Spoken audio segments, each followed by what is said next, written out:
Assalamualaikum warahmatullahi wabarakatuh. Waalaikumsalam warahmatullahi wabarakatuh.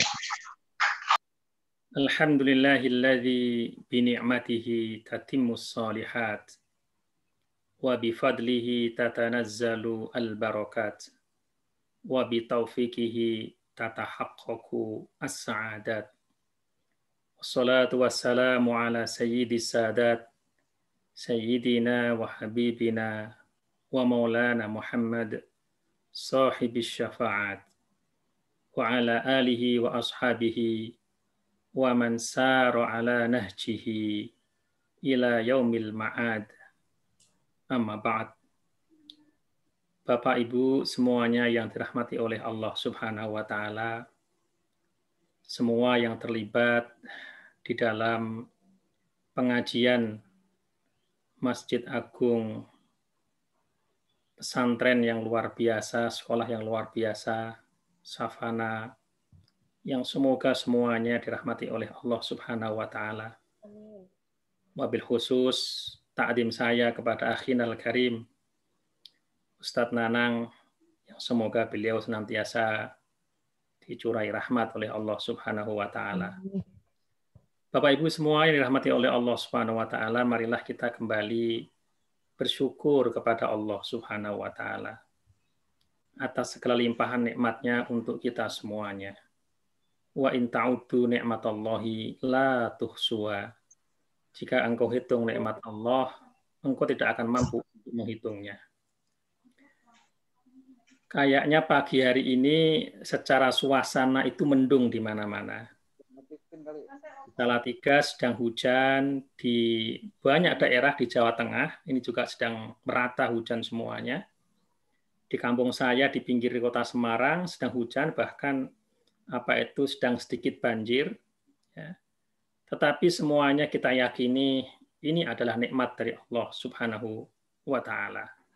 Semoga hujan yang turun di Indonesia ini ujungnya adalah rahmatnya Allah Subhanahu wa taala. Amin amin ya rabbal alamin. Salawat dan salam kita sanjungkan ke pangkuan baginda Rasulullah sallallahu alaihi wasallam.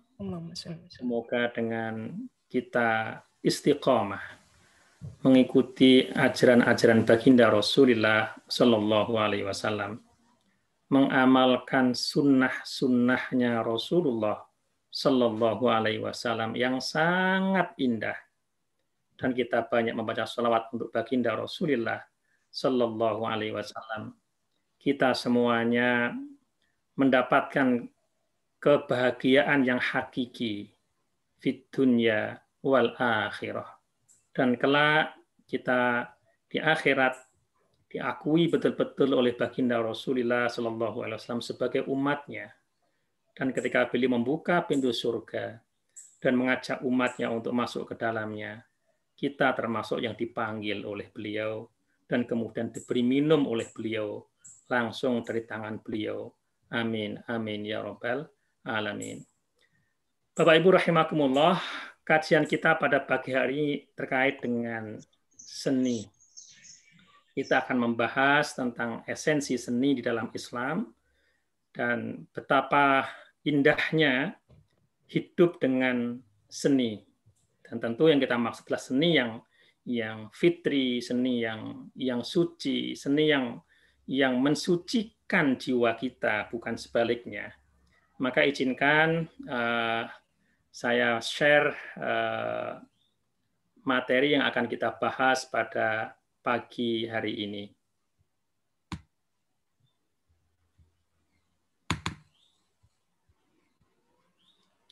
Bapak Ibu rahimakumullah, kita akan membahas tentang al-fan al-islami atau seni di dalam Islam. Kita paham bersama bahwa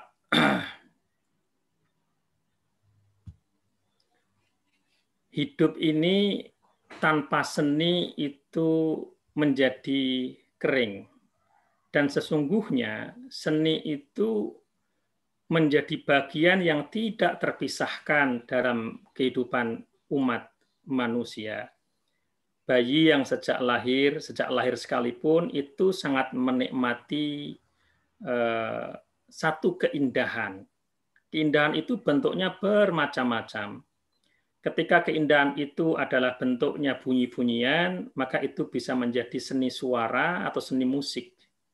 Ketika keindahan itu adalah bentuknya yang bisa dilihat, maka menjadi bermacam-macam seninya, ya, bisa seni pertunjukan, seni atraksi, seni lukis dan lain sebagainya. Jika keindahan itu bentuknya adalah sesuatu yang dirasakan nikmat oleh lisan, maka bisa menjadi seni kuliner, ya kan? Jadi intinya adalah bahwa seni itu pokoknya adalah benang merahnya adalah hal yang terkait dengan keindahan. Kalau kita Bapak Ibu rahimakumullah berbicara tentang definisi seni, sejak zaman Plato sampai sekarang itu ada ratusan bahkan ribuan definisi tentang seni. Para seniman-seniman besar baik muslim ataupun tidak, yang non muslim sekalipun, mereka semuanya punya definisi seni menurut mereka. Tetapi kemudian kalau kita temukan definisi-definisi itu satu sama yang lain, nanti kita akan mendapati satu benang merah bahwa kesenian itu esensinya adalah keindahan yang bisa dirasakan oleh panca indera kita. Bahkan seandainya ada orang itu panca inderanya mohon maaf kurang lengkap misalnya ada orang yang tunarungu tapi dia bisa melihat, dia masih bisa menikmati seni berupa seni yang bisa dilihat. Kalau misalnya dia itu tidak bisa melihat tapi masih bisa mendengar, maka dia masih bisa menikmati seni bunyi-bunyian. Bahkan dia masih bisa menikmati keindahan satu, tidak bisa melihat misalnya itu dengan misalnya karya sastra dalam bentuk huruf-huruf braille ya. Jadi intinya selama masih bisa ditangkap keindahan itu oleh panca indera manusia, itu menurut para pakar itulah yang disebut seni. Nah, bagaimana konsep agama kita Islam terkait dengan seni ini? Islam sangat jelas sekali bahwa Islam itu adalah agama yang sangat indah, diturunkan oleh Zat yang maha indah, sumber segala keindahan, yaitu Allah Subhanahu wa Ta'ala. Diturunkan kepada Nabi yang paling indah, Nabi yang paling jamil, Nabi yang paling luar biasa, Nabi yang paling bercahaya, yaitu baginda Rasulullah Shallallahu Alaihi Wasallam. Kemudian diturunkan kepada umat yang paling indah, khairul umat, yaitu kita semuanya. Tentu Islam agama yang memang diturunkan utammima makarimal akhlak, untuk menyempurnakan akhlak yang mulia, untuk menyempurnakan segala kebaikan-kebaikan yang telah ada, yang telah diciptakan oleh Allah Subhanahu wa Ta'ala, disempurnakan melalui syariat Islam. Tentu Islam tidak bertentangan dengan seni, bahkan Islam selaras dengan seni, bahkan Islam mendukung dengan segala ajaran-ajaran indahnya, mendukung keindahan yang ada di dalam seni. Di dalam Islam kita sangat mengenal sekali, Bapak Ibu juga semuanya pasti sangat sering mendengar hadis ini ya. Innallaha jamilun yuhibbul jamal. Sesungguhnya Allah itu indah. Yuhibbul jamal, dan mencintai keindahan. Maka ajaran Islam itu semua syariatnya itu isinya adalah keindahan. Salah satu timbangan sebuah keindahan di antaranya Bapak Ibu rahimakumullah ya. Apapun itu, seni apapun itu, misalnya seni tarik suara, misalnya seni lukis, seni kaligrafi, seni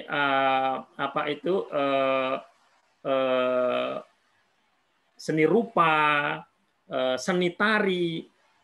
Di antara timbangan atau mizanul jamal, timbangan keindahan itu diantaranya ada pada keteraturan, pada presisi, pada detail. Sastra yang bagus itu sastra yang detail. Sastra kalau nggak detail, dia nggak akan bagus. Detail itu diantaranya misalnya sastra misalnya, ya dia ketika dia menyampaikan apa itu menarasikan, mengilustrasikan perasaan tokohnya yang sedih misalnya, itu sastrawannya bisa mendetailkan perasaan itu sehingga seolah-olah pembacanya langsung merasakan apa yang dirasakan oleh sang tokoh yang digambarkan oleh sastrawannya itu. Itu namanya detail. Kalau dia hanya mengatakan bahwa misalnya nih tokohnya namanya A, si A sedih, gitu saja itu kurang bisa menggambarkan. Tapi kalau suasananya, kemudian penyebabnya, kenapa dia sedih, sampai ke detail-detailnya, sampai tidak terasa pembacanya itu masuk ke dalam cerita itu, bahkan dia ikut menangis ketika membaca cerita itu namanya karya yang bernilai estetika yang tinggi karena ada detail-detail di sana. Seni lukis misalnya itu pasti juga memperhatikan aspek-aspek detail. Seorang arsitek bangunan yang luar biasa yang membangun misalnya menara paling tinggi di dunia, One di Taiwan misalnya, atau apa itu menara Petronas di Malaysia dan bangunan-bangunan spektakuler lainnya, itu pasti sangat-sangat detail. Sebab kalau nggak detail, kurang presisi perhitungan dan lain sebagainya, jadi selain memang tampaknya itu adalah tampak yang indah, tapi juga selalu ada detail di dalamnya.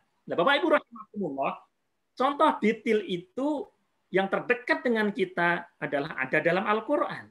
Al-Quran itu sangat detail sekali, detail dan indah. Juga baginda Rasulullah Sallallahu Alaihi Wasallam dalam hadis-hadisnya itu sangat detail. Kalimatnya itu bisa kita pahami dengan jelas, tetapi indah. Para pakar selalu melihat bahwa ada keistimewaan yang luar biasa dalam sabda-sabda baginda Rasulullah SAW, karena memang Rasulullah itu orang yang paling fasih dalam berbahasa Arab. Tidak ada yang melebihi kefasihan Rasulullah SAW. Maka kalimat-kalimatnya itu dilihat oleh para pakar sastra Arab yang paling dahsyat sekalipun, itu selalu akan membuat para pakar sastra itu takjub dengan kalimat-kalimat dari baginda Rasulullah Sallallahu. Ada keindahan di sana, ada detail di sana, detail dalam pemilihan diksi, detail dalam gramatikalnya, dan seterusnya dan seterusnya. Islam, Bapak Ibu rahimakumullah, ya, seluruh ajarannya adalah keindahan, sangat-sangat detail.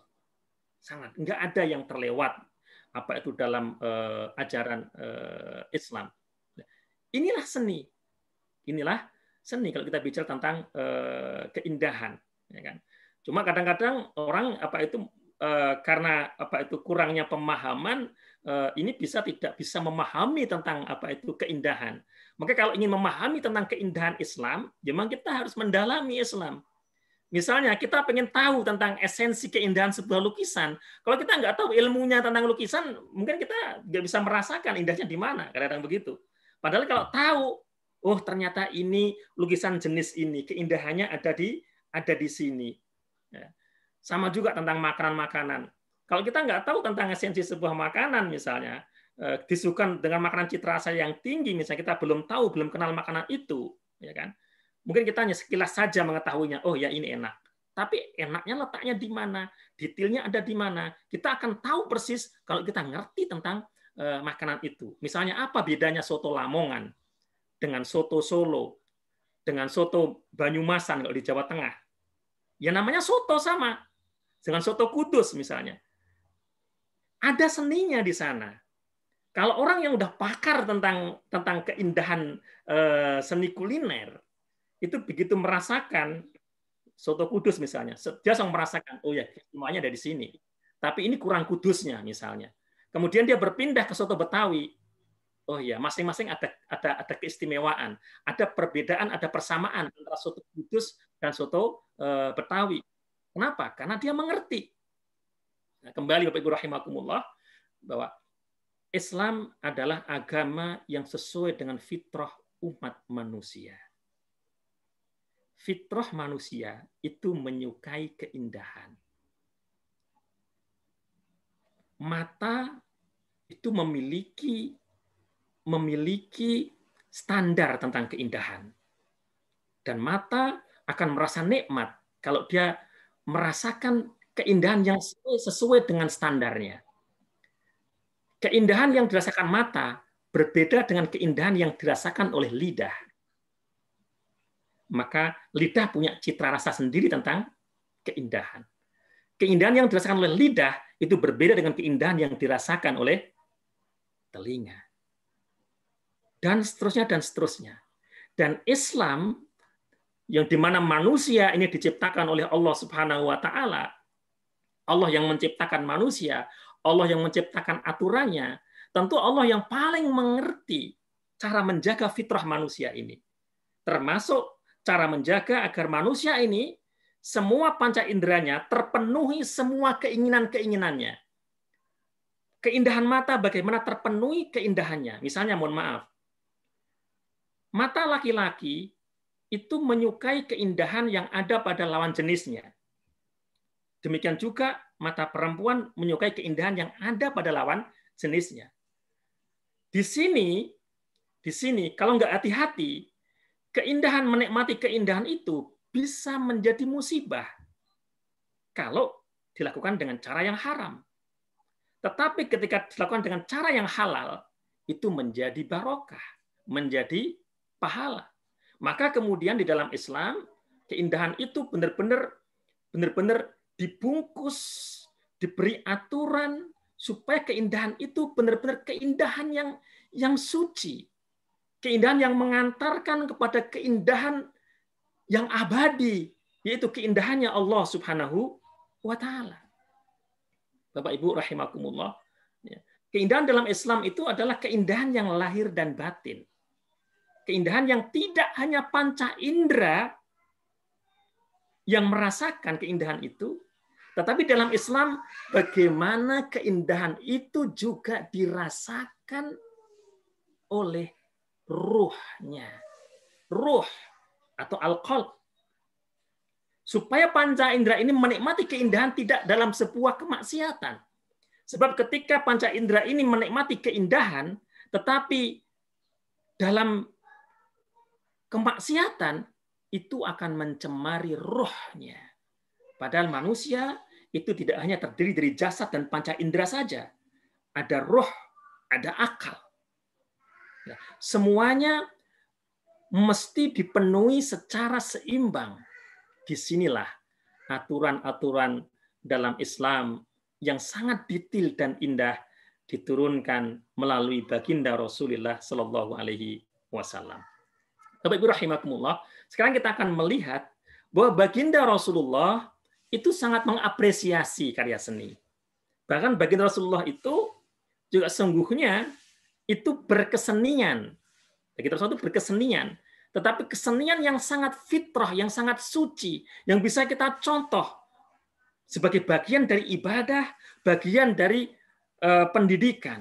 Ya, hadis yang pertama udah jelas sekali ya, innallaha jamilun yuhibbul jamal. Allah itu adalah sangat-sangat indah, zat yang maha indah dan mencintai keindahan. Yang kedua, misalnya, baginda Rasulullah bersabda, laisa minna man lam yataghanna bil Qur'an. Tidak termasuk golongan kami, golongan umatnya Rasulullah.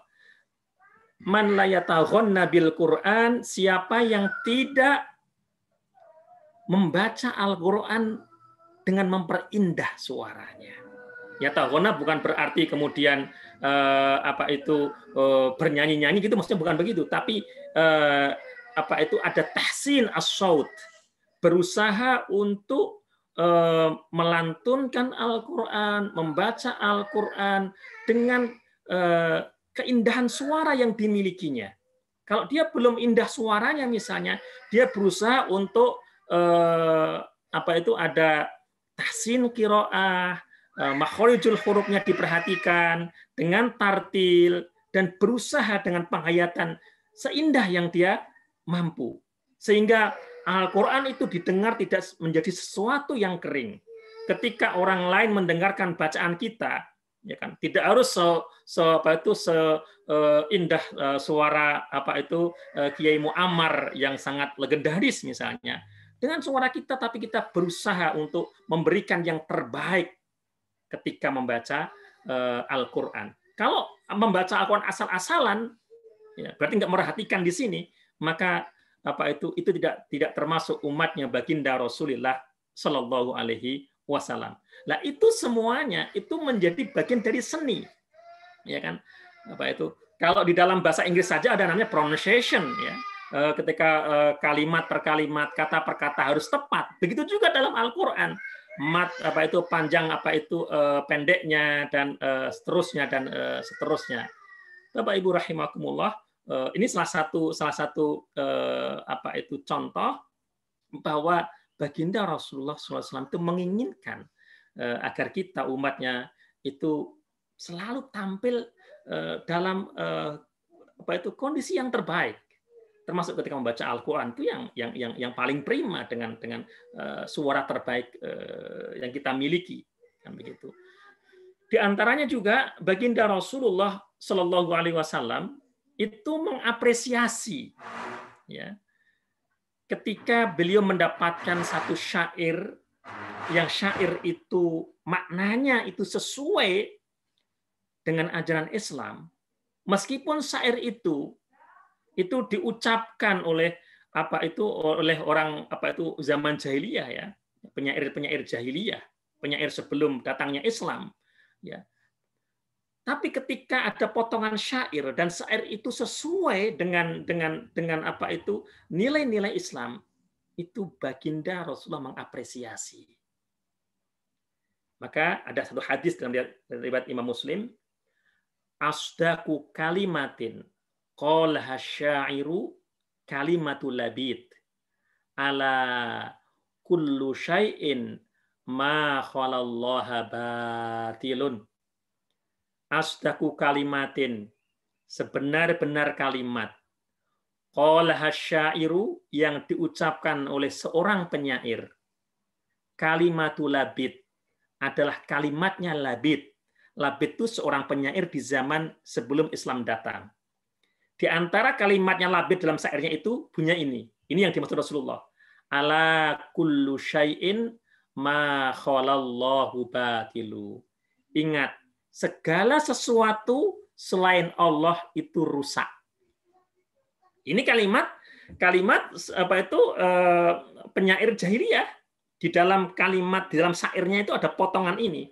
Ini yang kemudian diapresiasi oleh Rasulullah. Ini kalimat yang paling benar di antara kalimat-kalimat para penyair itu.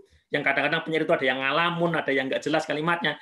Kalimat yang paling jujur, paling benar, ini yang diucapkan oleh Labid.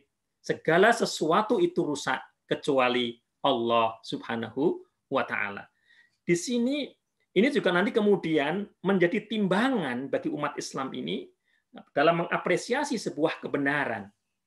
Jadi kebenaran itu datangnya dari siapapun, selama itu kebenaran, itu kita boleh mengapresiasi, bahkan harus mengapresiasi selama itu kebenaran dan sesuai dengan ajaran kita. Ada kalimat misalnya meskipun dia tidak dari seorang Muslim misalnya, bahwa kalimat itu sesuai dengan ajaran kita, kita boleh mengapresiasi. Dan ini juga menunjukkan sebuah peradaban, bahwa peradaban itu nggak ada yang yang terpisah dari peradaban yang lain. Begitu. Jadi peradaban itu dari sejak manusia ada, kemudian muncul peradaban itu saling bertumpuk terus. Nggak mungkin kemudian misalnya kita peradaban umat Islam itu kemudian ujuk-ujuk kemudian lepas dari peradaban yang lainnya, enggak. Sebelum Rasulullah datang, ada banyak adat-adat di dalam masyarakat Arab yang sesuai dengan Islam, ya kan? Diakui, tetap diapresiasi oleh Rasulullah SAW. Kemudian disempurnakan oleh baginda Rasulullah Shallallahu Alaihi Wasallam. Adat-adat yang baik itu disempurnakan oleh Rasulullah SAW dengan namanya sibghah Islamiyah. Inilah apa itu Islam. Innama bu'istu liutammima makarimal akhlak. Sesungguhnya aku diutus untuk menyempurnakan akhlak yang mulia. Akhlak itu Bapak Ibu rahimakumullah, kalau kita membaca yang ditulis oleh Imam Ghazali, yang disebut akhlak itu mudahnya adalah segala sesuatu yang menyatu dalam diri manusia yang ketika dia mengerjakan udah nggak berpikir lagi. Itu namanya akhlak. Kalau masih berpikir, mengerjakan sesuatu masih berpikir, itu belum akhlak. Misalnya, kalau kamu datang orang ke tempat kita, ya kan, orang itu mohon maaf minta-minta begitu. Ya akhlak kita seorang Muslim itu yang pertama kali muncul, ya kita wa ammasaila fala tanhar, diakarkan begitu dalam surat Duha. Dan katakan orang yang minta-minta jangan kamu hardik. Kan begitu. Ya paling nanti untuk menjaga itu kan misalnya dia minta macam-macam lah gitu ya. Kita akan lihat kalau misalnya sumbangan apakah kira-kira ini tapi akhlak pertama kali. Tapi kalau akhlaknya udah pertama kali ada orang datang udah langsung dihardik, itu berarti ya akhlaknya seperti itu kan begitu. Ada ya akhlak itu sesuatu yang dilakukan oleh Imam Ghazali sudah tidak berpikir lagi. Begitu kita mendengar nama Rasulullah Shallallahu Alaihi Wasallam, mendengar nama Muhammad, kita langsung baca sholawat. Itulah akhlak. Itulah akhlak. Berarti dia orang yang begitu mendengar nama Muhammad langsung baca sholawat Shallallahu Alaihi Wasallam atau Allahumma sholli wa sallim wa barik alaih. Ya. Ini termasuk tanda-tanda dia bukan orang yang bakhil. Ya. Orang yang paling bakhil itu menurut Rasulullah itu diantaranya adalah orang yang mendengar nama Rasulullah, nama Muhammad, dia nggak membaca sholawat. Itu orang yang bakhil. Kalau dia langsung otomatis begitu dengar nama Muhammad, dengar nama Rasulullah langsung Shallallahu Alaihi Wasallam, Allahumma sholli wa sallim wa barik alaih, Allahumma sholli ala Muhammad, langsung baca sholawat. Ini akhlak. Tapi kalau kemudian dia mendengar nama kemudian diam aja, baru temannya ngingatin, Rasulullah baca sholawat, lah itu belum akhlak. Kira begitu. Kalau habis sholat, ya udah langsung otomatis dia itu wiridan, zikir, tidak langsung lari. Ya, assalamualaikum warahmatullahi wabarakatuh langsung lari enggak, tapi dia masih subhanallah, subhanallah, subhanallah. Itu akhlak. Kalau dia mau tidur itu udah otomatis pasti ya membaca ayat kursi, ya, membaca doa sebelum tidur, itu akhlak. Bangun tidur udah langsung otomatis baca doa bangun tidur, itu akhlak. Kalau masih berpikir itu belum akhlak. Dan banyak sekali akhlak itu. Dan akhlak itu ada dua. Ya. Al-akhlak al-karimah dan al-akhlak al-madhmumah. Jadi akhlak itu nggak selalu baik. Karena yang otomatis dikerjakan manusia itu ada juga yang itu nggak baik. Ada akhlak yang karimah. Jadi otomatis itu mesti baik. Gitu kan. Ketika mendengar curhatan teman bahwa dia itu sedang bersedih misalnya, ya kemudian akhlaknya baik, ya kan, ya dia kemudian menghibur, kemudian mengajak zikir, gitu kan. Kalau kemudian ada juga yang akhlaknya itu jenis-jenis yang kurang bagus, misalnya malah dicurhatin, minta ini malah dimarahin temannya itu, syukur kamu beginilah, itu memang akhlaknya nggak bagus. Bermacam-macam akhlak manusia, tapi bisa dikelompokkan menjadi dua, itu al-akhlak al-karimah dan al-akhlak al-madhmumah. Nah, baginda Rasulullah Shallallahu Alaihi Wasallam itu diutus untuk memperbaiki akhlak yang mulia.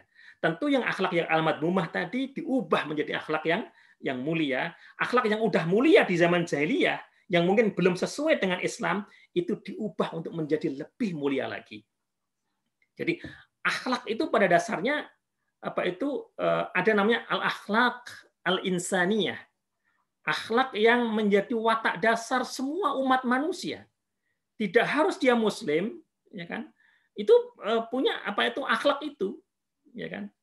Baru nanti kalau yang Islam maka akan disesuaikan, disetel oleh Rasulullah itu sesuai dengan ajaran Al-Quran dan sunnahnya baginda Rasulullah Shallallahu Alaihi Wasallam. Misalnya, Bapak Ibu rahimakumullah, ada namanya akhlak dermawan. Dermawan itu juga bagian dari akhlak. Akhlak berani. Berani, manusia itu pemberani, itu bagian dari akhlak. dermawan, berani misalnya, itu nggak harus dia seorang muslim. Ya kan? Pemberani itu orang non muslim pun juga banyak yang pemberani. Dermawan juga sama, ya kan? Orang non muslim yang dermawan juga banyak, kan begitu. Nah, di zaman jahiliyah juga sama, Bapak Ibu rahimakumullah. Di zaman jahiliyah itu sifat berani, sifat setia kawan itu termasuk luar biasa, ya, di zaman jahiliyah. Maka ada kalimat terkenal di zaman jahiliyah. Misalnya kalimatnya itu sering diucapkan oleh mereka, ya, bahwa apa itu unsur akhoka doliman au madluman. Tolonglah saudara kamu, baik saudara kamu itu zolim ataupun dizalimi. Ini doktrin dari jahiliyah ini. Ini bentuk keberanian, bentuk setia kawan. Jadi kalau kita punya kawan, ya apa itu punya saudara, kita harus tolong saudara kita. Kalau dia zalim, kita tolong. Dia jahat, kita tolong. Membantu kejahatannya. Na'udzubillah. Ya kan? Kalau dia dizalimi, kita tolong. Jangan sampai dia itu kehilangan hak-haknya, jangan sampai dia apa itu dianiaya misalnya begitu. Ini terjadi di zaman jahiliyah.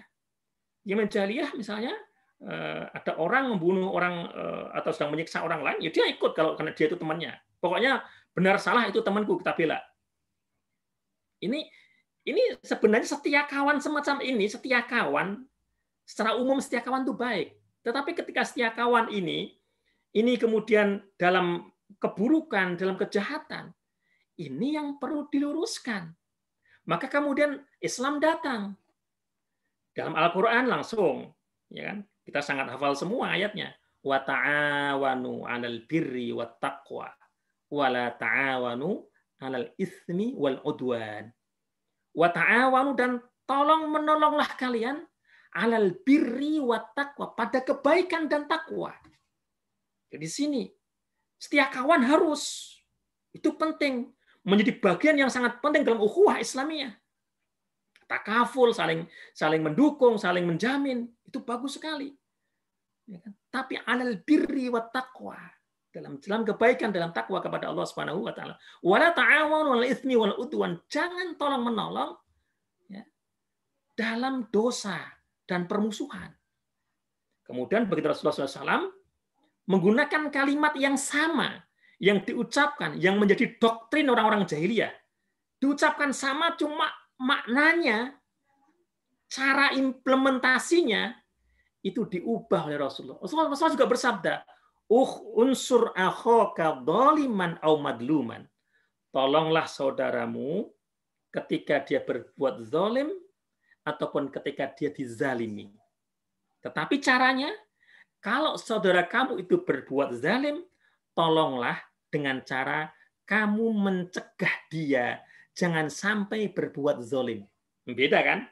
Kalau jahiliyah, temannya, saudaranya, gengnya, ya kan, berbuat zalim, dibantu berbuat zalim. Rasulullah enggak, cara menolongnya kalau melihat teman, saudara mau berbuat zalim, berbuat dosa, cara kita menolongnya adalah kita tolong, kita cegah, jangan sampai dia terjerumus dalam perbuatan zalim, dalam perbuatan lalim, dalam perbuatan keji, jangan sampai. Au madluman, atau dizalimi. Kalau dizalimi, kita harus tolong dia untuk mendapatkan hak-haknya. Jangan ditinggalkan dia dizalimi. Jangan ditinggalkan dia menderita. Ini namanya apa itu as-sibghah Islamiyah. Disinilah apa itu Islam apa itu datang. Bapak Ibu rahimakumullah. Nah, nanti dalam seni juga kita akan masuk di sini. Nanti kita akan jelaskan setelah apa itu di sini. Jadi dari tadi Al-Qur'an, ya, kemudian bagaimana Rasulullah mengapresiasi apa itu sastra ataupun syair apa itu orang jahiliyah ketika memang itu apa itu isinya apa itu baik, ya.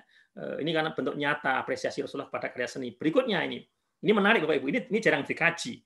Selama ini hadis yang ketiga ini yang saya sampaikan ini selalu dikaji hanya di ranah pendidikan. Tapi kalau kita kaji lebih detail lagi, di sini ada seni. Rasulullah mencontohkan seni. Nih hadisnya Bapak Ibu. An Jabirin radhiyallahu anhu qala, dakhaltu ala Rasulillah sallallahu alaihi wasallam wa huwa yamshi ala arba'ah. wa ala dhuhrihi al-Hasanu wal Husainu radhiyallahu anhuma wa huwa yaqul ni'mal jamal jamalukuma wa ni'mal adlani antuma rawahu Tabrani. Dari sahabat Jabir radhiyallahu anhu. Sahabat Jabir berkata, dakhaltu ala Rasulillah sallallahu alaihi wasallam. Aku masuk ya sowan ke rumahnya Rasulullah sallallahu alaihi wasallam. Ketika Jabir itu mendatangi rumahnya Rasulullah, yang beliau lihat, wa huwa yamshi ala arba. Saat itu Rasulullah sedang berjalan menggunakan 4 kaki, yaitu 2 tangan dan 2 kaki. Rasul sedang berjalan dengan 2 tangan dan 2 kaki. Wa ala dhuhrihi al-Hasan wal Husain. Di punggung beliau ada Hasan dan Husain. Radhiyallahu anhuma, semoga Allah meridhoi keduanya. Wa huwa yaqul, saat itu Rasulullah bersabda, ni'mal jamali jamalukuma. Sebaik-baik unta adalah untanya kalian berdua. Indah kan? Wa ni'mal adlani antuma. Dan sebaik-baik penunggang unta adalah kalian berdua. Coba Bapak Ibu lihat. Rasul ini bermain peran. Ini seni peran. Tentu, ya kan? Rasul bukan onta tentu, tapi menjadi onta-ontaan. Karena Rasul mengatakan kepada cucunya itu. Jadi Rasul berjalan dengan dua tangan dan 2 kaki dengan 4 ini kan seperti onta begitu. Di punggungnya ada 2 cucunya Hasan dan Husain. Dan Rasul bersabda, sebaik-baik onta kalian berdua. Ya tentu yang saat itu yang menjadi onta-ontanya adalah Rasulullah SAW. Rasulullah seolah-olah memposisikan sebagai ontanya cucunya. Wa ni'mal adlani antuma, dan sebaik-baik penunggang onta adalah kalian berdua. Bapak Ibu rahimakumullah, kalau kita belajar ilmu teater, teater itu ada ilmu peran. Di teater itu kalau kita belajar ilmu teater ya, pertama ada cerita. Yang kedua ada pemain. Yang ketiga ada stage. Stage itu arena atau panggung. Yang keempat itu ada penonton. Dalam hadis yang singkat ini, kalau kita kemudian ilmu tentang teater kita masukkan di sini, itu semua sudah terpenuhi Bapak Ibu rahimakumullah. Cerita. Ada ceritanya udah. Ceritanya adalah penunggang onta dan ontanya. Ada pemain. Siapa pemainnya? Pemainnya ya Rasulullah dan kedua cucunya. Dan namanya seni peran itu tentu memerankan sesuatu yang bukan aslinya, namanya peran. Rasulullah itu memerankan onta. Ini bukan bohong, bukan Rasulullah berbohong, bukan. Nah ini kadang-kadang mohon maaf ya teman-teman yang keras-keras itu dari teman-teman Salafi itu kadang-kadang kan terlalu saklek. Ada saya membaca fatwa ya dari ulama Saudi, ya, dia mengatakan ketika ditanya apa pendapat Syekh tentang ilmu peran, ya sandiwara, kemudian drama di televisi, dia langsung jawab Syekh itu haram karena itu adalah kedustaan. Misalnya seseorang memerankan tokoh, misalnya tokoh seorang imam, misalnya Imam Syafi'i misalnya diperankan atau siapa gitu. Kemudian dia kan sebenarnya bukan Imam Syafi'i, berarti dia itu bohong. Lah ini orang nggak paham, tidak membaca hadis ini. Ya kan? Kalau kita bicara tentang ilmu peran, ya kan, itu di hadis itu banyak sekali. Kita bisa melihat misalnya ya hadis tentang ketika malaikat Jibril mau mengajarkan tentang iman, Islam dan ihsan. Malaikat Jibril menemui Rasulullah itu tidak dalam bentuk aslinya.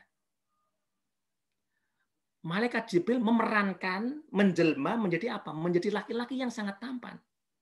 Itu bukan malaikat Jibrilnya itu kemudian berbohong, enggak. Ini ilmu peran supaya bisa dilihat. Kan begitu. Kita di hadis yang lain juga kita akan melihat ya malaikat yang berubah menjadi laki-laki yang yang buta, laki-laki yang botak dan seterusnya itu kan ada itu yang untuk menguji apakah orang ini bakhil atau tidak dan sebagainya begitu ya.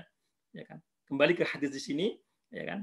Jadi di sini Rasulullah sama sekali tidak bohong. Ini si ilmu peran ya kan. Untuk mendidik di sini kalau nanti yang pakar pendidikan ya pasti nilai edukasinya sangat banyak sekali. Pertama, edukasi terkait sama mengembangkan imajinasi otak. Jadi anak udah diajak tidak hanya di dalam kamar ada imajinasi, mengerti tentang onta. Nah, ini berkaitan sama tentang onta nanti bisa diperluas lagi.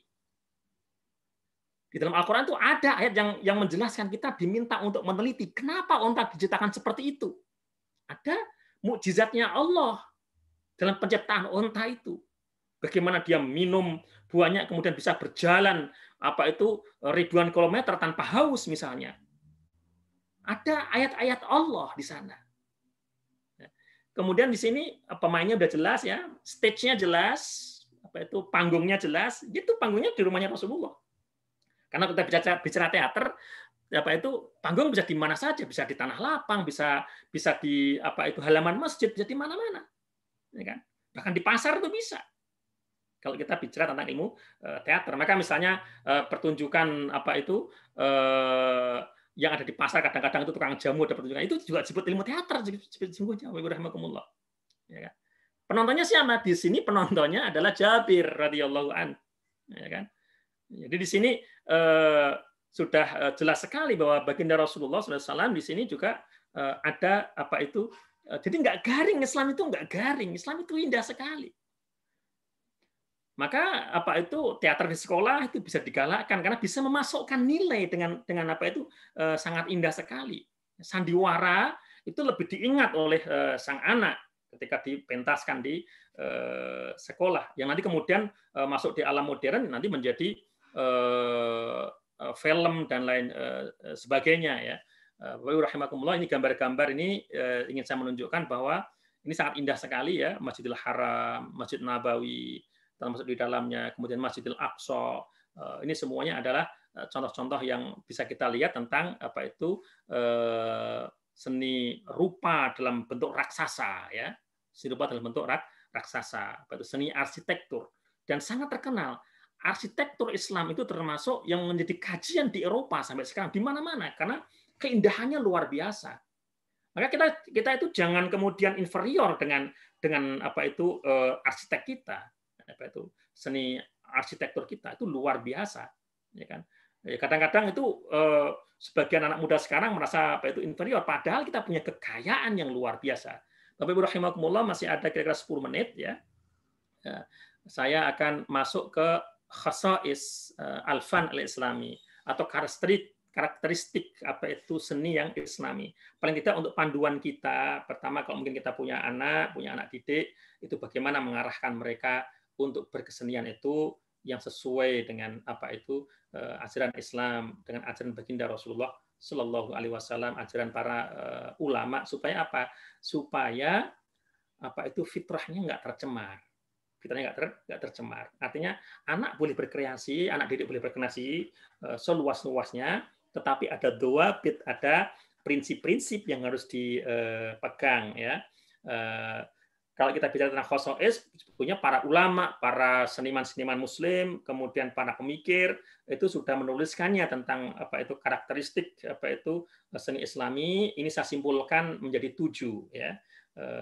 Nanti bisa ditambah ya, tapi kira-kira 7 ini ya karakteristiknya. Karakteristik yang pertama Bapak rahimakumullah adalah at-tauhid. Ini yang paling esensi, paling mendasar. Jadi karakteristik utama seni Islam, budaya Islam, yang paling pertama adalah tauhid. Ini nggak bisa ditawar. Ini nggak bisa ditawar. Ya kan?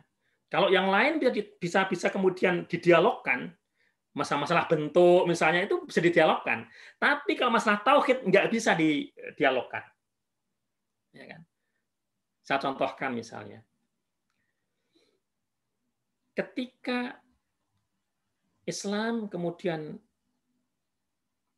dengan sangat indah dan sangat damai masuk ke Mesir, masuk ke Romawi Timur, masuk ke Syam, masuk ke Turki, masuk ke Persia, sampai ke India, sampai ke jalur tengah, Asia Tengah, jalur Sutra, masuk kemudian ke Anatoli, masuk ke Turki, sampai nanti masuk ke Bizantium. itu banyak bangunan-bangunan yang dulunya bukan milik orang Islam. Dan banyak di rumah mereka bangunan-bangunan yang indah-indah, yang awalnya ada banyak simbol-simbol kekufuran, simbol-simbol kemusyrikan. Ketika Islam datang, dan kemudian mereka dengan penuh bahagia dan sukacita, tanpa ada paksaan kemudian memeluk Islam, memahami asyhadu an la ilaha illallah wa asyhadu anna Muhammad dengan segala maknanya, tidak ada Tuhan selain Allah.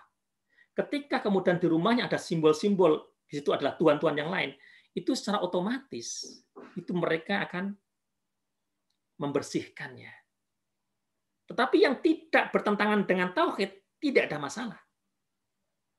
Tidak ada masalah. Yang tidak bertentangan dengan tauhid.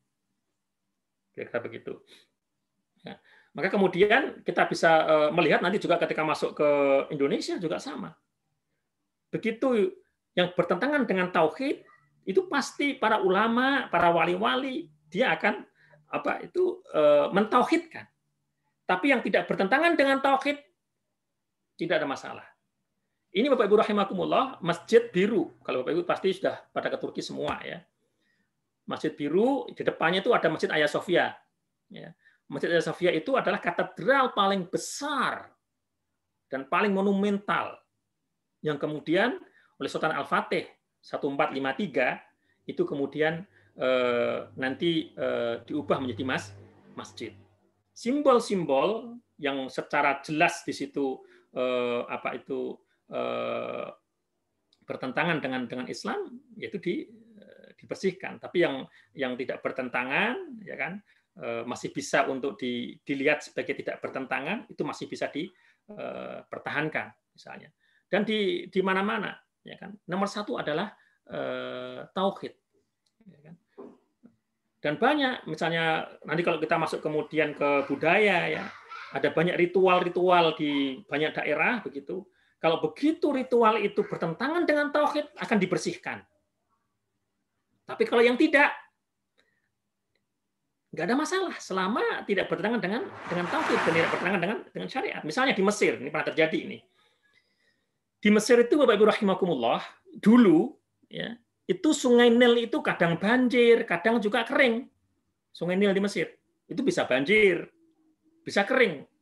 Nah, Sungai Nil itu kalau kering, tradisi Mesir, masyarakat Mesir saat itu untuk mendatangkan air, istilahnya biar Sungai Nil itu mengalirkan datang airnya lagi, mereka punya kepercayaan harus mengorbankan anak perawan, disembelih di Sungai Nil itu, dikorbankan supaya Nil itu datang lagi airnya. Ketika Islam datang, sahabat Amr bin As dengan kaum muslimin itu masuki Mesir.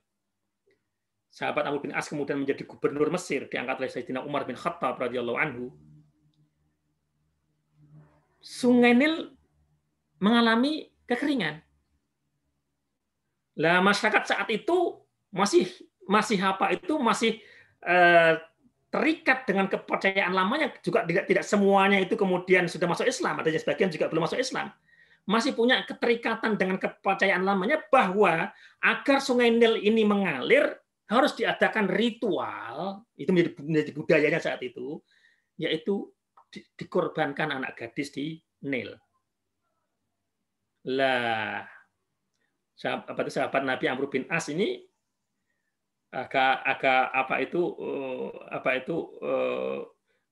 berpikir bagaimana cara menyikapinya ini. Kalau dikerasin, khawatir pada lari dari Islam. Akhirnya beliau minta pendapat pada Umar bin Khattab. Diceritakan masalahnya, ya kan? Kirim kurir ke Madinah. Karena saat itu ibu kotanya di Madinah. Ceritakan tentang kondisinya di Mesir, sampai kemudian Umar bin Khattab kemudian ngirim surat. Pertama surat kepada Amr bin As, yang kedua surat kepada Sungai Nil. Kepada Amr bin As suratnya, Amr bin As, nanti kalau datang suratku ini, tolong surat untuk Sungai Nil ini kamu lempar ke Sungai Nil. Umar bin Khattab kemudian nulis surat kepada Sungai Nil begini, wahai Sungai Nil, Kira begitu mudahnya. Kalau kamu adalah makhluknya Allah, wahai Sungai Nil, ini dari Umar bin Khattab, Abdullah, hambanya Allah, untuk Sungai Nil, hambanya Allah. Wahai Sungai Nil, kalau kamu adalah hambanya Allah, ya kan? Dan kalau kamu merasa bahwa kamu itu mengalir karena diri kamu, bukan karena Allah, kamu nggak usah mengalir. Tetapi kalau kamu itu mengalir, itu karena Allah yang mengalirkan, bukan karena diri kamu, maka kamu mengalirlah. Datanglah airmu, mengalirlah kamu. Kemudian surat Sayyidina Umar bin Khattab kepada Sungai Nil itu sampai ke Amr bin As, kemudian sama Amr bin As dilempar ke Sungai Nil. Tentu diajak semuanya orang-orang Mesir itu. Ini surat dari dan dijelaskan isinya, karena isinya tauhid. Isinya adalah tauhid. Dijelaskan isinya dari Umar bin Khattab kepada Sungai Nil. Dilempar surat itu. Tidak berapa lama kemudian air itu datang. Dan terus mengalir sampai sekarang. Sejak zaman Umar bin Khattab sampai sekarang tidak pernah terjadi Sungai Nil itu kering. Ini salah satu contoh ya, Bapak Ibu rahimakumullah. Nah ini kekhasan kekhasan rumah-rumah Allah di dalam Islam itu sangat indah dalamnya. Ornamen-ornamennya selalu menunjukkan spirit tauhid. Kita tidak akan menemukan gambar-gambar yang tidak mutu dalam masjid, nggak ada ya. Ini yang atas ini adalah dalam masjid biru di depannya Hagia Sophia. Kemudian di bawah ini yang agak kemerah-merahan ini adalah dalaman yang penuh dengan keindahan salah satu masjid yang ada di Persia, daerah Iran sana ya, indah sekali. Terus kemudian sebelah kanan ini kita lihat di Indonesia indah sekali ya. Ini adalah bentuk asimilasi budaya. Ketika bahwa menara ini tidak melambangkan kekufuran apapun, ya kan? Ini tidak perlu dibongkar. Ini dipertahankan oleh Sunan Kudus. Memang ada seni khas Hindunya, tapi kan tidak menunjukkan melambangkan apapun, nggak ada lambang-lambang di situ, tidak ada masalah. Kalau kita bicara juga sama, kubah yang baik di Masjid Hagia Sophia semuanya, kubah yang sekarang melengkung itu juga sebenarnya itu adalah peninggalan dari Romawi. Orang Romawi yang membuat kubah semacam itu. Kalau kita pengen yang khas Muslim, ya Ka'bah itu yang kotak itu, yang kotak. Tapi gambar kubah, kemudian jendela yang agak melengkung begitu, itu semuanya tradisi yang kita dapati dari Romawi Timur. Tapi kan itu tidak melambangkan apapun. Keindahan itu kan universal milik siapapun. Maka kemudian kita pakai. Dan Bapak Ibu jangan kaget kalau kemudian nanti melihat gereja-gereja ya di Eropa Timur itu juga kok mirip sekali kubahnya ya, karena memang dulu secara ini hampir sama, tidak ada masalah. Yang membedakan nanti adalah isinya, dalamnya, kemudian ruhnya yang ada di dalamnya. Kalau dalam Islam itu pasti bersih dari kemusyrikan, Bapak Ibu. Yang kemudian di tauhid nomor 2 adalah al-iltizam bil Islam, komitmen dengan Islam. Ya. Ini ciri-ciri khas seni Islam, apapun bentuknya, seni suara, seni drama dan lain sebagainya, pasti iltizam bil Islam. Pasti dia mengagungkan, menghormati syiar-syiar Islam. Wa may yu'azzim sya'airallah fa innaha min taqwal qulub. Siapa yang menghormati simbol-simbol Islam, syiar-syiar Islam, itu tanda-tanda hatinya orang yang bertakwa. Di Al-Qur'an semacam begitu. Jadi ciri-ciri orang itu bertakwa diantaranya ketika lihat ada simbol. Kita tuh nggak mungkin dilepaskan dari simbol. Meskipun Islam itu tidak selalu dilihat dari simbolnya, tapi kita nggak mungkin dilepaskan dari simbol. Ya kan? Ada simbol-simbol, ada syiar-syiar Islam di sana. Ada syiar-syiar Islam. Ya kan?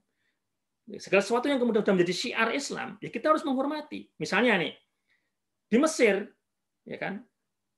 Ada namanya Zai al-Azhari, pakaian al-Azhar. Pakaian al-Azhar dengan ketup putihnya, ada merahnya, ini agak mirip nih. Nah, terus kemudian pakai jasnya begitu. Itu udah khas miliknya Al-Azhar, dan Al-Azhar itu miliknya Islam. Seorang yang apa itu yang ada takwa di sananya, ketika pakai pakaian itu, dia harus memposisikan sebagai orang Muslim. Ya. Dan pasti akan menjadi problem kalau misalnya pakaian Al-Azhar dipakai oleh misalnya, mohon maaf, oleh non Muslim. Pasti akan menjadi problem karena itu miliknya, simbolnya Islam. Ya kan? Nah, kita harus paham itu. Jadi simbol-simbol Islam itu bermacam-macam, termasuk hari besar Islam dan sebagainya kan begitu. Ya kan? Nah, sastrawan Muslim juga semacam itu. Maka tidak mungkin ada sastrawan Muslim, seniman Muslim, budayawan Muslim yang dia itu meremehkan simbol Islam. Nggak mungkin. Meremehkan syiar Islam nggak mungkin.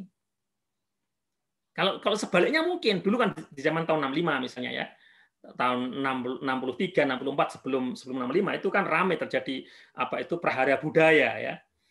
Di antaranya kan saya pernah diceritain dan kita bisa melihat sejarahnya ya. Dulu muncul misalnya apa itu beberapa pementasan sandiwara di banyak tempat yang dipentaskan oleh orang-orang komunis ya. Misalnya Gusti Allah mantu. Judulnya begitu provokatif. Jadi Gusti Allah mantu judulnya itu. Jadi Allah itu punya gawe menikahkan anaknya kan itu. Begitu mantu. Berarti kan menyamakan Allah dengan makhluk semacam itu. Ini tentu sudah jelas ini bukan apa itu bukan Islam. Jadi kan begitu. Maka kemudian lembaga-lembaga Islam wajar kalau apa itu menjaga betul dalam masalah ini. Misalnya berapa kali ulama-ulama Al-Azhar ketika melihat ada apa itu karya sastra yang di situ tampak sekali merendahkan atau apa itu melecehkan apa itu simbol-simbol Islam, ya pasti ulama Al-Azhar akan sangat tegas ya, sangat tegas. Dan itu apa itu berapa kali terjadi di Mesir ya. Kemudian yang ketiga, karya seni Islam itu pasti muwafaqatul haq. Dia indah, tapi indahnya itu selalu akan selaras dengan kebenaran. Kebenaran tentu al-haqqu mir rabbik faratakun minal mumtarin. Kebenaran tentu adalah kebenaran yang datangnya dari Allah Subhanahu wa taala, bukan kebenaran yang dibuat oleh Plato, bukan. Bukan kebenaran yang dibuat oleh Aristo, bukan. Ya kan? Pasti akan selaras. Maka kita lihat misalnya wayang. Wayang kulit yang digunakan oleh Sunan Kalijaga untuk apa itu dakwah. Itu ceritanya sama Mahabharata. Tokoh-tokohnya nggak diubah sama Sunan Kalijaga.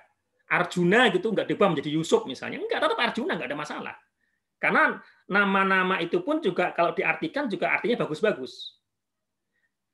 Tapi ada bagian-bagian nggak selaras dengan al-haq, tidak selaras dengan kebenaran syariat, itu baru sama Sunan Kalijaga itu diubah. Disinilah asimilasi yang benar. Ada sebuah di sini. Contoh, di Mahabharata yang asli, Bapak Ibu rahimakumullah, kalau kita baca, ya, Pandawa 5 itu ya, punya satu istri yang menjadi istrinya bersama. Namanya Dewi Drupadi. Jadi kalau versi aslinya, Drupadi itu ya istrinya apa itu Yudhistira, ya istrinya Bima, istrinya Arjuna, istrinya Nakula, istrinya Sadewa. Poliandri. Di versi aslinya. Ya mungkin dalam budaya mereka, versi aslinya bagi mereka nggak ada masalah. Tetapi bagi Islam ini masalah. Syariatnya nggak benar. Maka kalau versi yang sekarang kemudian ada di Jawa ini, ada di Indonesia ini, versi itu udah versi yang sudah di-create, sudah disibrah oleh Sunan Kalijaga. Kita akan menemukan ya versi Mahabharata yang berkembang di Jawa pasca Wali Songo, itu apa itu Dewi Drupadi itu hanya istrinya Yudhistira. Jadi istrinya yang anak yang pertama, yang barepnya itu, yang sulungnya itu. Kemudian apa itu Bima dan seterusnya itu bukan menjadi suaminya Drupadi, tapi menjadi adik iparnya semuanya. Kenapa? Karena diselaraskan. Oke. Terus kemudian tentang apa itu dewa-dewa semuanya itu. Sunan Kalijaga itu apa itu tidak mengubah itu supaya masyarakat nggak kaget. Ya kan? Ada apa itu Betoro, dewa itu kalau dalam bahasa apa itu Jawanya kan di bahasa Jawa Kawanya kan Betoro ya, ada Betoro Guru, Betoro Wisnu, macam-macam. Tetap Betoro Guru bisa begini tetap nggak masalah. Nada ke orang ampuh itu kan hebat. Gitu kan. Nah, tetapi di dalam pewayangan yang ada di Jawa, para betoro guru, betoro ada Wisnu, ada Krishna, semuanya itu diposisikan tidak sebagai Tuhan, tetapi diposisikan sebagai makhluk. Karena semua kesaktian itu semuanya, kesaktian yang mereka miliki semuanya dikalahkan oleh jimat Kalimasodo. Jimat Kalimasodo itu yang paling ampuh. Apa itu? Kalimasodo kalimatus syahadah. Asyhadu alla ilaha illallah wa asyhadu anna Muhammadar Rasulullah. Jadi semua kesaktian itu kalah oleh mantra yang namanya kalimatus syahadah atau kalimat sodo. Asyhadu alla ilaha illallah wa asyhadu anna Muhammadar Rasulullah. Berarti semuanya itu adalah bagian dari makhluknya Allah Subhanahu wa taala. Yang kemudian orang bisa menerima bahwa ini adalah menjadi difiksikan. Nah, ini dasarnya para ulama. Maka kemudian di ujung-ujung pementasan biasanya Kalijaga akan mengatakan siapa yang mau jimat kalimat syahadah supaya menjadi ampuh, selamat dunia akhirat, masuk ke surga gitu kan. Ya semua penonton pasti akan mengatakan ya kami ingin, maka kemudian disyahadatkan semuanya. Asyhadu alla ilaha illallah wa asyhadu anna Muhammadar. Terus kemudian pada mandi. Tempat mandinya orang yang baru masuk Islam setelah pementasan wayang kulit itu sampai sekarang masih ada di Masjid Agung Demak. Ya, kalau Bapak Ibu mau lihat bisa tanya juru kuncinya di mana orang-orang dulu yang setiap habis pementasan wayang berbondong-bondong diminta mandi, karena memang sunahnya kan setelah bersyahadat mandi. Kemudian yang keempat, seni Islam itu syumul, universal. Universal, masuk ke dalam berbagai macam lini, kemudian bisa dinikmati oleh siapa saja. Ya khasnya seni ya bisa dinikmati siapa saja. Keindahan sholawat yang dilantunkan oleh Nisa Sabian itu ketika didengar oleh orang Korea pun dia bisa meneteskan air mata, didengar oleh orang Amerika pun bisa meneteskan air mata. Ya, inilah seni syumul, bisa masuk ke keindahan itu bisa masuk ke seluruh umat manusia. Kemudian yang kelima, finitaqil ibadah. Seni Islam itu selalu adalah bagian dari tujuan ibadah seorang Muslim, ibadah sang seniman, ibadah sang budayawan, dan seterusnya ya kan. Inni wajjahtu wajhiya lilladzi fataras samawati wal arda, kan begitu. Kemudian yang keenam, seni Islam pasti mura'atul akhlak al-karimah. Seni Islam itu pasti menjaga akhlak. Kalau ada misalnya seni Islam itu kok misalnya porno, itu bukan seni Islam. Ada sastra porno, itu bukan. Penulisnya bisa saja orang mengaku Islam atau orang Islam, tetapi karyanya ketika ada itu adalah karya porno, itu bukan. Ya kan? Karena itu selain dia tidak berakhlak, ya, juga tidak iltizam dengan ilsam, tidak muwafaqatul haq juga. Yang ketujuh, seni Islam itu pasti itqan wal jaudah. Pasti serius, pasti dikemas dengan sebaik-baiknya, nggak salah-salah. Itu yang benar, seni Islam yang benar. Ya kan? Dan kita bisa melihat maestro-maestro Bapak Ibu bisa misalnya suatu ketika kalau ada pameran kaligrafi internasional misalnya, terutama yang internasional gitu. Yang nasional aja udah keren. Di pameran kaligrafi internasional Bapak Ibu bisa lihat bagaimana seniman-seniman kita, para kaligrafer itu luar biasa indah. Mereka sangat presisi, sangat detail dalam menuliskannya. Atau kalau lomba MTQ, coba Bapak Ibu sekali-kali nikmati coba. Bagaimana para pembaca Al-Quran yang terbaik dari masing-masing provinsi itu berlaga. Fastabiqul khairat, itu tampak sekali, Masya Allah. Indah suaranya itu. Mulai dari kanak-kanak, remaja, sampai yang dewasa. Suara-suaranya keren-keren. Gitu. Saya tuh kadang-kadang kalau pengen benar-benar sekali pengen disentuh begitu. Sering saya tuh cari suara-suara para kori-kori yang bagus-bagus itu, baik dari Indonesia maupun yang dari luar Indonesia. Ya. Itu sambil di keheningan kita dengerin itu kan kayak kita mendengarkan suara serulingnya Nabi Dawud alaihissalam. Suaranya Muammar waktu masih muda itu masih masuk. Suaranya Maria Ulfah waktu masih mudanya juga itu. Waduh. Suaranya Syekh Abdus Somad yang dari Mesir, Syekh Husori tartilnya, waduh, itu ya keindahan di sana. sangat detail. Itu presisi yang luar biasa, nggak sembarangan loh itu. Membaca mujawad itu, ya, lagu nahawan, kemudian naik jawab turun sebagainya. Itu sudah ada timbangannya, ada ukurannya di sini turun. Makanya kemudian bisa dinilai.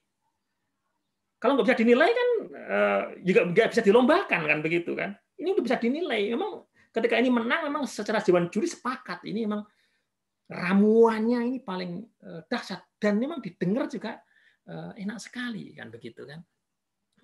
Pasti Edcon jauh dah, ya kan. Sama juga ketika bikin beberapa karya yang lainnya. Ini saya sekarang kasih contoh aja, Bapak Ibu. Memang ini novel saya ini ketika Cinta Bertasbih ini alhamdulillah termasuk ya alhamdulillah Allah beri nikmat, ya berikan anugerah. Ini termasuk novel saya yang laris ya setelah Ayat Cinta. Ini di bawahnya dikit lah sama Ayat Cinta nih. Ya. Dan alhamdulillah kita tahun 2008-2009 kita mengadakan audisi saat itu untuk memilih artisnya. Kita audisi seluruh Indonesia yang terbaik itu nanti kita jadikan pemeran. Kemudian nanti kan ini nih pemeran-pemeran KJP ada Khoridia Setil Alam, kemudian Okisnya Dewi. Saat itu Oki masih mahasiswa datang ikut audisi dan alhamdulillah sekarang udah jadi ustadzah dan alhamdulillah ketika Cinta Bertasbih itu juga meledak dan kita saat itu ya itu termasuk film dengan budget terbesar di tanah air kita karena kita benar-benar ketika Cinta Bertasbih itu syutingnya KJP 1 itu 100% di Mesir dan saat syuting di Mesir itu saya bahkan untuk bisa syuting di kampus Al Azhar itu bahkan kita harus beraudiensi dengan Masyihotul Azhar saat itu kantornya Syekh Al Azhar dan saya sempat ditanya oleh pihak Masyihotul Azhar sana karena saya penulisnya dikenalkan sebagai alumni Al Azhar itu sampai ditanya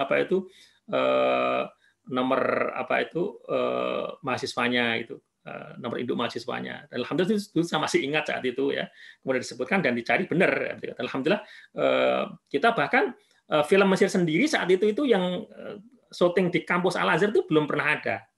Jadi ketika Cinta Bertasbih itu adalah film komersil pertama yang syuting di dalam kampus Al Azhar ya di Fakultas Usuluddin Al Azhar itu adalah film ketika Cinta Bertasbih. Ya tentu biaya untuk sewa lokasinya juga lumayan kan gitu. Kemudian syuting juga di depan Al Azhar, bahkan kita juga syuting di piramid ya. Tapi rahimakumullah ya ini sedikit yang bisa saya sampaikan terkait sama seni Islam. Semoga ini ada manfaatnya untuk kita semuanya dan semoga ya kan anak-anak kita itu terus kreatif ya. Bapak Ibu jangan khawatir kalau ada anak-anak yang yang punya bakat seni disalurkan saja, tinggal diberitahu doa-doa-bitnya sekolah itu harus punya concern juga di sini ya supaya anak kita itu potensinya berkembang karena saat ini ya, dakwah ini luar biasa memerlukan orang-orang yang kreatif ya bagi sekarang berkembang ya kita masih ketinggalan di banyak hal dan kita nggak boleh selalu hanya menjadi pengekor ya kita harus anak-anak kita remaja-remaja kita harus menjadi orang-orang yang kreatif termasuk di bidang seni dan seni itu digunakan menjadi bagian dari dakwah di jalan Allah Subhanahu wa taala. Bapak Ibu, ini yang bisa saya sampaikan. Mohon maaf kalau nanti waktunya sangat terbatas ya. Saya jam 10.30 sudah harus undur diri nanti. Hadza wa astaghfirullah li wa lakum. Saya kembalikan kepada moderator.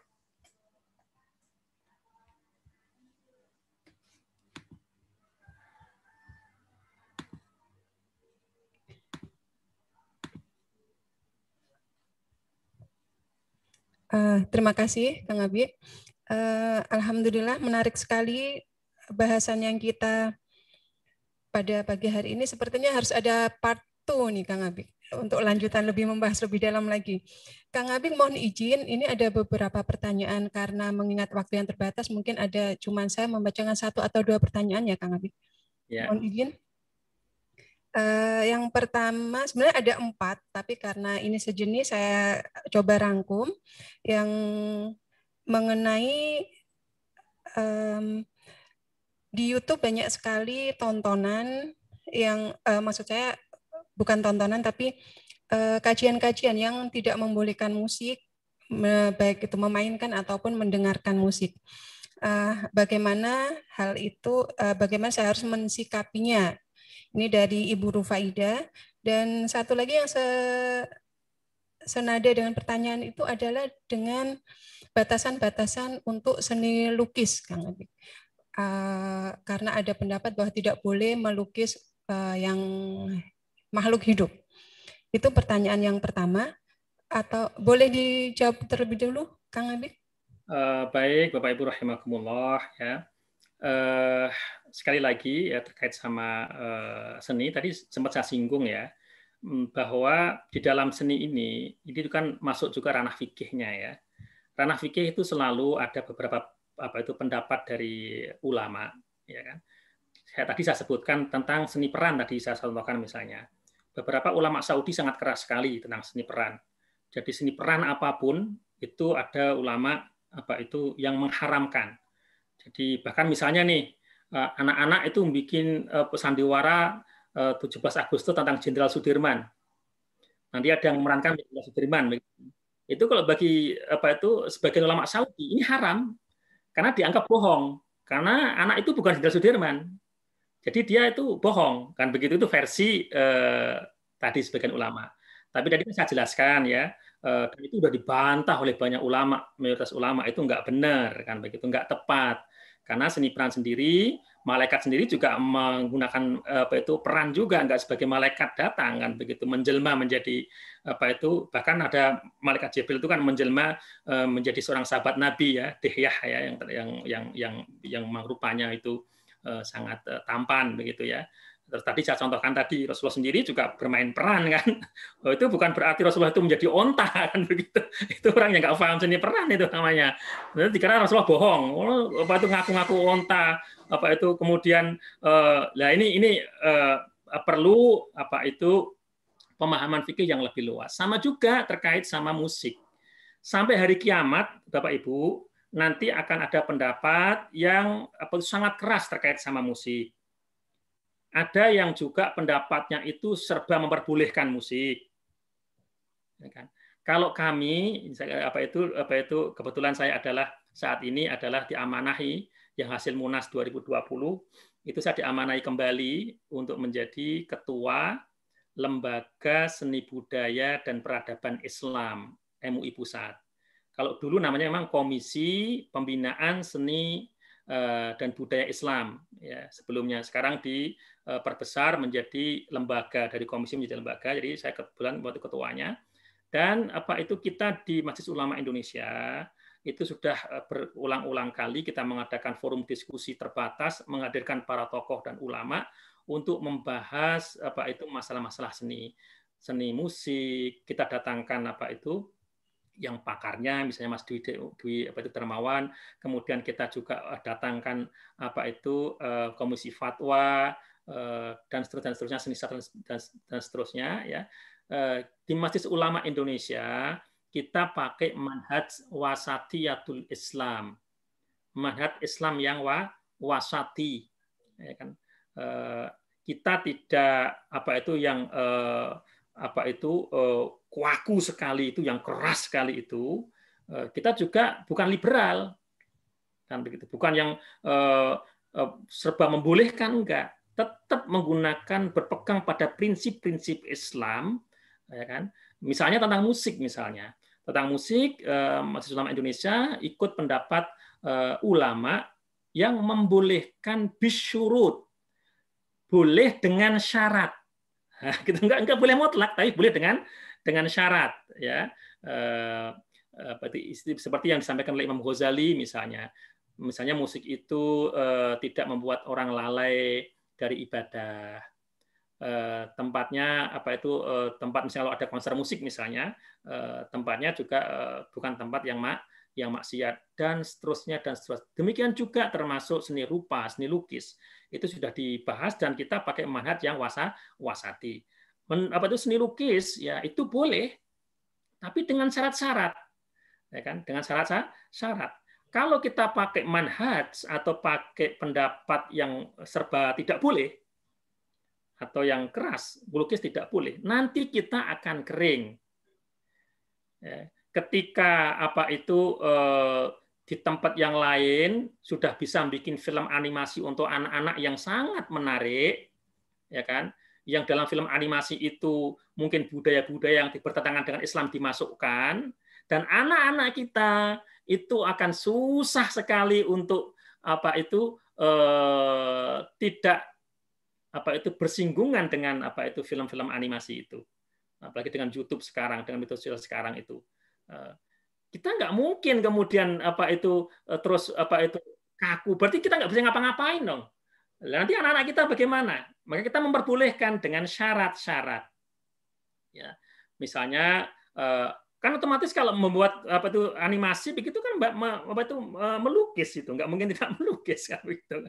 Nah, selama dengan syarat melukisnya itu tujuannya untuk kebaikan, dan selama detail-detail lukisannya itu tidak membuka aurat, tidak maksiat, dan seterusnya. Bapak Ibu rahimakumullah, detailnya Majelis Ulama Indonesia sebenarnya sudah mengeluarkan buku panduan umum, prinsip dan panduan umum seni Islami. Memang dikeluarkan akhir tahun lalu, sementara ini masih terbatas untuk seni budaya yang di lingkungan Majelis Ulama Indonesia, baru disebar untuk MUI daerah. Insya Allah ini sedang diproses untuk diterbitkan kerjasama dengan Republika. Semoga dalam waktu dekat itu sudah bisa hadir di tengah-tengah masyarakat. Nanti Bapak Ibu bisa silahkan bisa membaca buku panduannya, sehingga tidak membuat Bapak Ibu itu gamang, dan membuat anak-anak kita yang punya bakat-bakat kesenian itu kemudian merasa takut untuk berkesenian, ya, sehingga tetap bisa kreatif, tapi dalam koridor-koridor yang menurut mayoritas ulama masih diperbolehkan.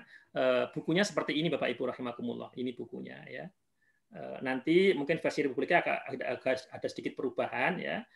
Ini buku panduan seni Islami, ya.